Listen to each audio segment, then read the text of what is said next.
நீங்கள் நினைக்கிற மாதிரி கம்யூனிகேஷன் ஸ்கில்னா இங்கிலீஷில் நல்லா பேசுகிறதில்ல.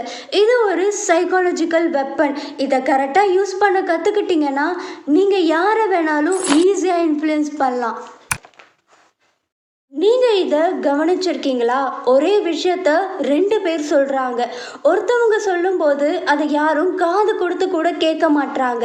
அதே இன்னொருத்தவங்க சொல்லும்போது பீப்புள் கேட்குறாங்க, நம்புகிறாங்க, ஃபாலோவும் பண்ணுறாங்க. காரணம் என்னென்னா, ஒருத்தவங்க என்ன சொல்கிறாங்கன்றது விஷயம் இல்லை, அதை எப்படி சொல்கிறாங்கன்னு தான் விஷயமே. நான் உங்ககிட்ட 5 கம்யூனிகேஷன் சைக்காலஜி டெக்னிக்கை ஷேர் பண்ண போகிறேன். நீங்கள் இதை மாஸ்டர் பண்ணிட்டீங்கன்னா நீங்கள் பேச ஆரம்பித்தா யாரும் உங்களை இக்னோர் பண்ண மாட்டாங்க. Number 1, the mirror technique. நீங்கள் ஒரு பர்சனை ஃபஸ்ட் டைம் மீட் பண்ணுறீங்க.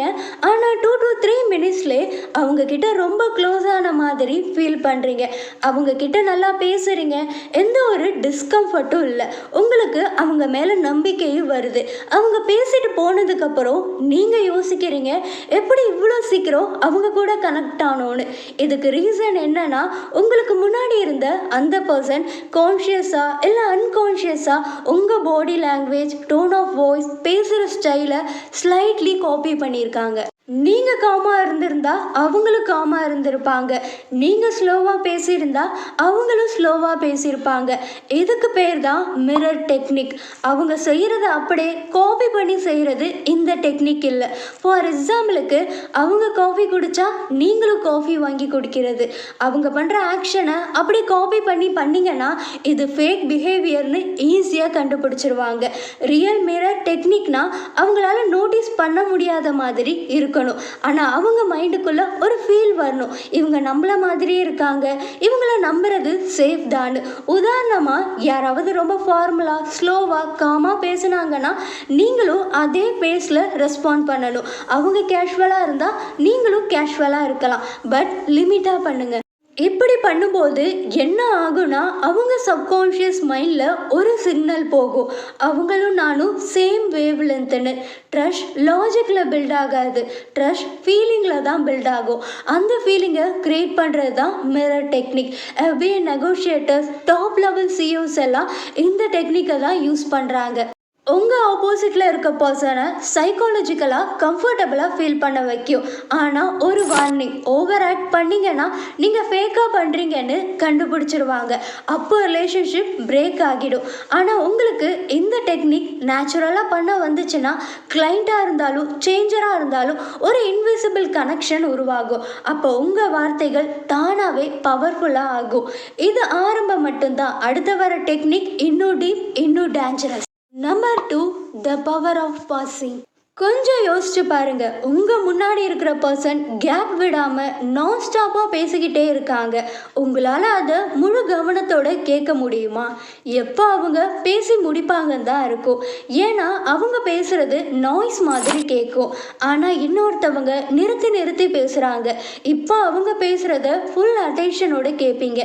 ஏன்னா ஹியூமன் பிரெயின் சைலன்ஸை தான் ரொம்ப சீரியஸாக எடுத்துக்கும். ஒருத்தவங்க பேசிகிட்டு இருக்கும்போது திடீர்னு சைலண்ட் ஆகிட்டாங்கன்னா அவங்க முன்னாடி இருக்கிற பர்சனோட மைண்டில் ஏதோ இம்பார்ட்டண்ட்டாக சொல்ல போகிறாங்க, கவனமாக கேளுன்னு சொல்லும். உங்கள் வார்த்தைக்கு பவர் வேணுமா? அப்போது சைலன்ஸை யூஸ் பண்ண கற்றுக்கோங்க. ஒன்ஸ் அகெயின் சைலன்ஸ் நீங்கள் பேசுகிற சென்டென்ஸுக்கு வெயிட் கொடுத்துரும். ஒரு சிறிய மௌனம் ஆனால் பெரிய தாக்கம். உலகத்தில் இருக்கிற மிகச்சிறந்த பேச்சாளர்கள் இந்த சைலன்ஸை ஸ்மார்ட்டாக யூஸ் பண்ணுவாங்க. அவங்க பேசினா ஆடியன்ஸ் கேட்க மட்டும் மாட்டாங்க, அதை ஃபீலும் பண்ணுவாங்க. Silence is not empty, silence is full of meaning.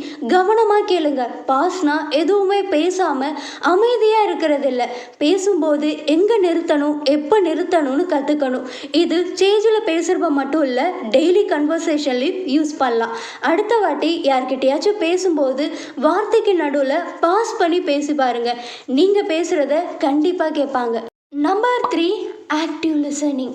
நிறைய பேர் நம்ம பேசுகிறப்போ என்ன பண்ணுவாங்கன்னா, பேசுகிறத கேட்க மாட்டாங்க, கேட்குற மாதிரி நடிப்பாங்க.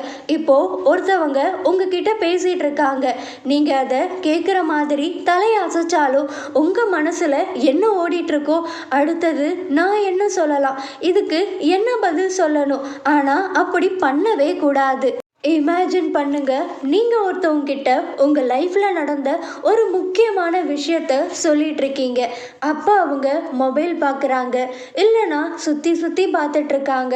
நீங்கள் பேசுகிறத கேட்டு அவங்க ஃபேஸில் எந்த ஒரு ரியாக்ஷனும் இல்லை. உங்களுக்கு எப்படி ஃபீல் ஆகும்? நம்ம அவங்களுக்கு முக்கியம் இல்லை போல். இதுவே ஒருத்தவங்க உங்கள் கண்களை பார்த்து சின்னதாக தலையை அசைச்சு புரிஞ்சுது அப்படின்னு சொன்னால் உங்கள் மனசுக்குள்ள ஒரு உணர்வு வரும். இவங்க நம்மளை உண்மையாகவே வேல்யூ பண்ணுறாங்கன்னு. அவங்க சொல்கிறத லிசன் பண்ணி அதுக்கு ஜென்யூனாக ரியாக்ட் பண்ணுறது தான் ஆக்டிவ் லிசனிங். இதில் மோஸ்ட் இன்ட்ரெஸ்டிங்கான விஷயம் என்னென்னு தெரியுமா? நீங்கள் ஒருத்தவங்க வார்த்தைக்கு இம்பார்ட்டன்ஸ் கொடுக்குறப்ப அவங்க ஆட்டோமேட்டிக்காக உங்களுக்கு இம்பார்ட்டன்ஸ் கொடுப்பாங்க. நீங்கள் கேட்குற கேள்வியில் கூட அது தெரியும்.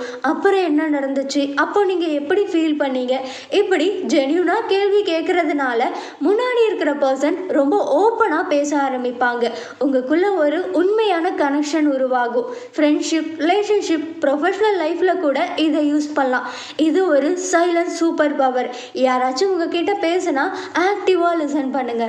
Number 4, emotional labelling. நீங்கள் ஒருத்தவங்க கிட்ட பேசிகிட்டு இருக்கீங்க, அவங்க எதுவுமே பேசாமல் கொஞ்சம் எரிச்சலாக பிஹேவ் பண்ணுறாங்க. உங்களுக்கு இங்கே 2 ஆப்ஷன் இருக்குது. ஒன்று அவங்கள இக்னோர் பண்ணிடலாம், இன்னொன்று அவங்கக்கிட்ட சொல்லலாம், நீங்கள் அப்செட்டாக இருக்கிற மாதிரி தெரியுது, அவ்வளோதான், பிக் டைலாக் இல்லை, அட்வைஸ் கொடுக்கல, ஆனால் அந்த ஒரு லைன் அவங்க மைண்டுக்குள்ளே ஒரு தாட் வரும். இவங்க நம்ம எதுவுமே சொல்லாமல் நம்ம ஃபீலிங்ஸை புரிஞ்சுக்கிட்டாங்க. ஜென்யூனான கனெக்ஷன் ஸ்டார்ட் ஆகும். இம்பார்ட்டண்டான விஷயம், எமோஷ்னல் லேபிளிங்னா யூகிக்கிறது கிடையாது, உனக்கு இப்படி தான் இருக்குன்னு டிசைட் பண்ணுறதும் கிடையாது. அவங்க எமோஷன்ஸுக்கு ஒரு பெயர் வைக்கிறது. ஃபார் எக்ஸாம்பிளுக்கு, நீங்கள் சந்தோஷமாக இருக்கீங்க போல் இந்த விஷயம் உங்களை ரொம்ப போதர் பண்ணுதா? நீங்கள் அவங்களோட ஃபீலிங்ஸை வார்த்தைகளால் சொல்லும்போது ட்ரஸ்ட் இன்ஸ்டண்ட்டாக பில்ட் ஆகும். இந்த டெக்னிக்கை எவ்வையில் ட்ரைனிங் பெற்ற ஹாஸ்டேட் நெகோஷியேட்டர்ஸ் கூட யூஸ் பண்ணுறாங்க. யாராச்சும் அப்செட்டாக இருந்தால் அவங்கள இக்னோர் பண்ணாதீங்க, ரஷ் பண்ணாதீங்க, அவங்கள அப்சர்வ் பண்ணுங்க, அவங்க ஃபீலிங்ஸுக்கு ஒரு பெயர் வைங்க. ஏன்னா பீப்புள் ஃபேக்ட்ஸை மறந்தாலும் நீங்கள் அவங்கள எப்படி ஃபீல் பண்ண வச்சிங்கன்னு மறக்கவே மாட்டாங்க. Number 5, anchoring confidence.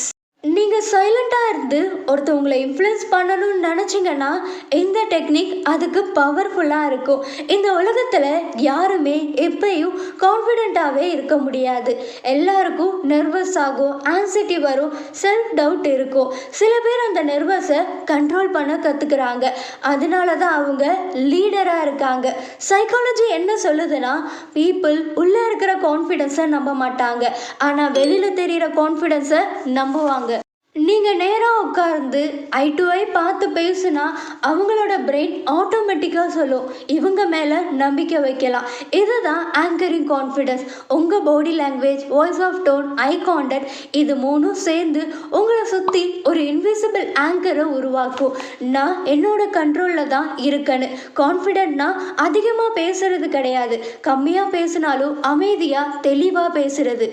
நீங்கள் ஸ்ட்ரைட்டாக நில்லுங்க, உங்கள் முதுகெலும்பு ஸ்ட்ரைட்டாக இருக்கணும், உங்கள் கண்களின் பார்வை காமாக இருக்கணும். இது 3 விஷயங்களும் சேரும்போது உங்களை சுற்றி ஒரு வைபை க்ரியேட் பண்ணுறீங்க. இதனால் பீப்புள் நீங்கள் பேசுகிறத ஆட்டோமேட்டிக்காக லிசன் பண்ணுவாங்க. Military leaders, public speakers, top சிஓஸ்லாம் இதை தான் யூஸ் பண்ணுறாங்க. இந்த கான்ஃபிடென்ட் தானாக வராது, நீங்கள் ப்ராக்டிஸ் பண்ணணும்.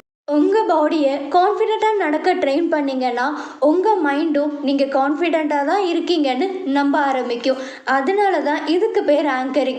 அடுத்த வாட்டி இன்டர்வியூ போனீங்கன்னா, பப்ளிக்கில் பேசணுன்னா இந்த ஒரு விஷயத்தை மட்டும் பண்ணுங்கள். ஷோல்டர்ஸை நேராக வைங்க, ஒரு டீப் ப்ரீத் எடுங்க, ஐ கான்டாக்டை மெயின்டைன் பண்ணுங்கள், வாய்ஸ் டோனை காமாக வச்சுக்கோங்க. உங்கள் முன்னாடி இருக்கிற பீப்புள் நீங்கள் பேசுகிறதுக்கு முன்னாடியே உங்கள் கிட்ட லீடர்ஷிப் எனர்ஜி இருக்குன்னு ஃபீல் பண்ணுவாங்க.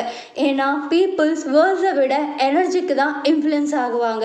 இந்த 5 டெக்னிக்கை உண்மையாக லேர்ன் பண்ணிவிட்டு ப்ராக்டிஸ் பண்ண ஆரம்பிச்சிங்கன்னா கம்யூனிகேஷன் ஒரு ஸ்கில்லாக மட்டும் இருக்காது, அது ஒரு சைலண்ட் பவராக மாறும். இந்த 5 டெக்னிக்கில் எந்த டெக்னிக்கை உங்கள் லைஃப்பில் இம்ப்ளிமெண்ட் பண்ண போகிறீங்கன்னு கமெண்ட் பண்ணுங்கள். தேங்க்ஸ் ஃபார் வாட்சிங்.